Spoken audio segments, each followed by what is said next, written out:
હું શુક્લ નિશા એચ હની સાહિત્ય જગત આયોજિત અંતર્ગત મારી સ્વરચિત રચના કે જેનું શીર્ષક છે આભાસી પ્રતિબિંબ રજૂ કરું છું. ઝાંઝવાના જળ એટલે દૂરથી પાણીનો આભાસ થાય.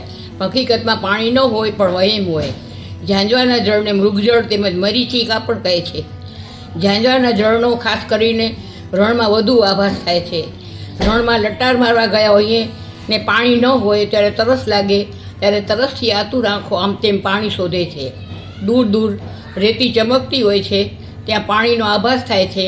હકીકતમાં એ પાણી નથી હોતું પણ રેતી ચમકતી હોય છે એટલે એનો રંગ પાણી જેવો દેખાય છે, જેને ઝાંઝવાના જળ મૃગજળ કહે છે. સંસારનું સુખ પણ એવું છે. સુખ નસીબમાં ન હોય તો ટકતું નથી હોતું, એ પણ ઝાંઝવાના જળ જેવું છે.